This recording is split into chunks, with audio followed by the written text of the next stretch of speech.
All right, guys, welcome back to my channel. If you're new here, thank you for coming. If this is not your first time or you've been here before, you probably remember my last print, which is Charmander. I love Charmander. Everybody loves Charmander. But what I have for you today is a special treat. All right, close your eyes. Give me a second. All right, you can open them now. What I have here for you today is Charizard. I go over where I downloaded this model. I go over how I painted this model, what paints I use, and all the techniques that I can share with you. All right, let's get started.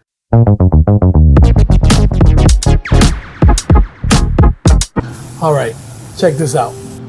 The first thing I do is attach my models to this 3D printed handle with double-sided tape. Then I proceed to coat every single part of the model with primer. The primer I'm using is the white primer from Vallejo. My process is to coat the model with as much primer as I can and not leave any surface unprimed so that the PLA can absorb the primer, and at the end the model has a smooth surface where the other paints can latch onto. I downloaded this model from Thingiverse. The artist is Patrick Art, and I'll leave a link in the description below so you can find the model.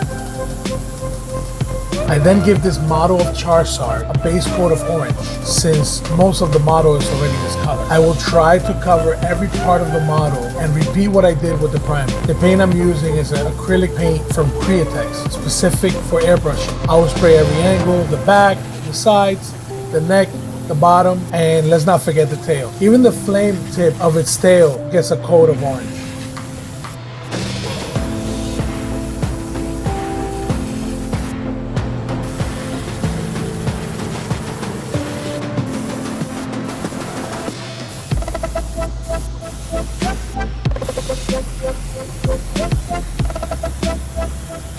When painting other colors, some models may have a border of some type or texture that helps define the edges, and it helps painting. Like for this model, I look for a border for the belly, but I don't have it. So what I'm doing here is I'm improvising and using references that I got from Google or Pinterest. I paint some type of border around the belly, but it's not very defined.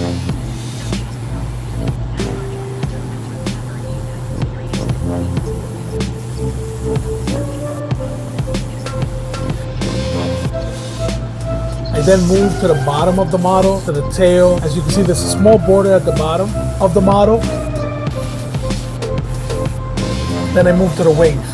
According to the references I found online, the inside of his wings is a type of teal, which I don't have a paint for. But thankfully, I have an app which I use that shows how to unmix primary colors based on a specific picture that I input inside the app. I then try to spray as much as possible on the wings themselves, with the understanding that I'm gonna have to come back with a brush to define the edges and clean up some overspraying that I may have done with the orange or the blue.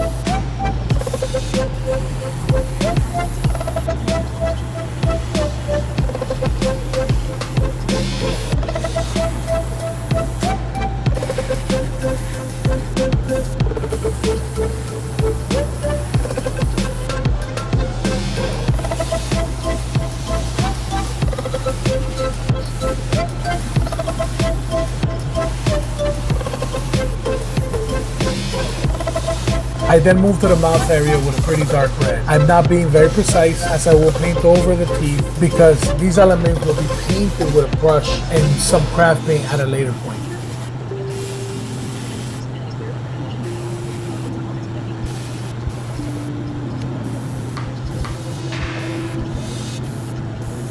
Okay, let's move on to the brushing. Here I come in and use this craft paint from Americana. Craft paints are very cheap and can be had at any craft retail store for about $1 or so, which is perfect for anyone that wants to get into the hobby and not break the bank. I would not recommend anyone use these in your airbrush, as the results will be hit or miss. This paint was not the color that I wanted, but it actually works out at the end.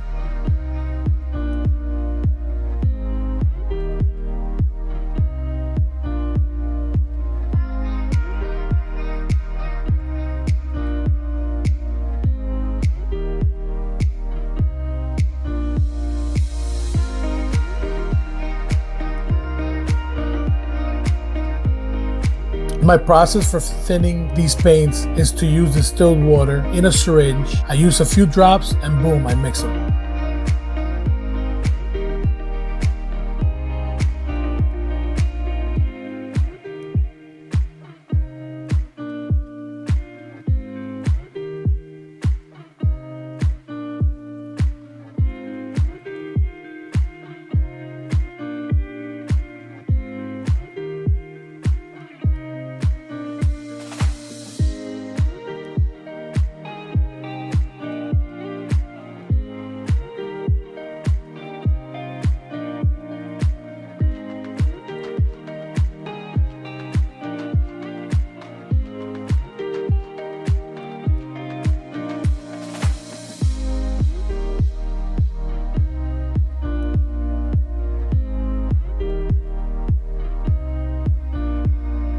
I did have to come back and give this a second coat and create crisper lines. Honestly, you can do the whole paint process with a brush, but since you will still need to prime with some sort of spray, rattle can, airbrush, you might as well do most of the work already with your airbrush. I then go back to fix a couple of mistakes with overspraying on the orange paint. The orange paint that I'm using is from Folkart, which can also be had for a few dollars at your craft store, your retail store, maybe even Walmart carries them.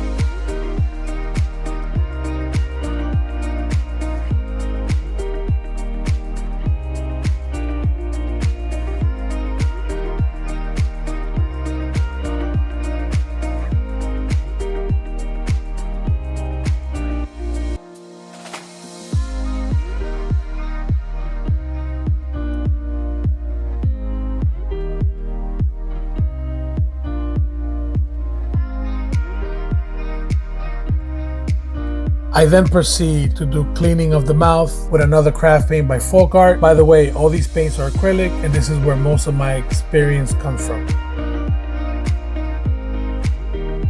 Then I use another craft paint from Folkart to do the teeth. I try to be as precise as possible. I use a smaller tip brush just because I don't want to go and come back and have to clean the white by painting over some of the edges.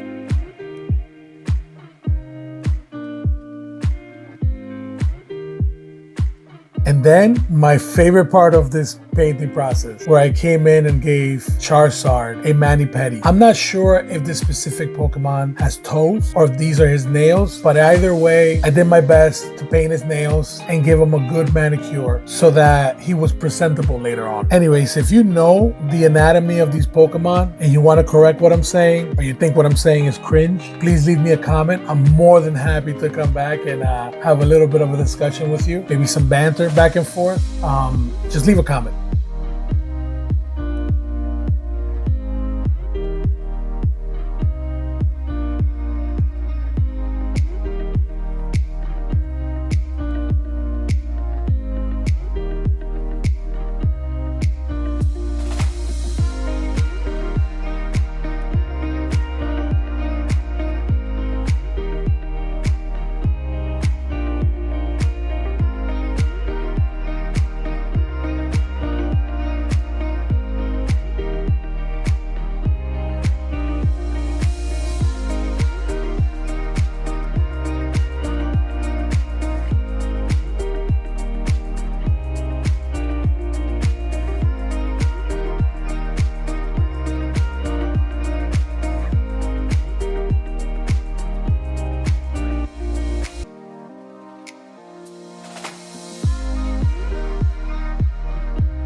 Once I finish with the manicure, I move on to the eyes and use the same paint that was used on the wings. And I finish with a little bit of white on top of the blue to give the illusion of a glint.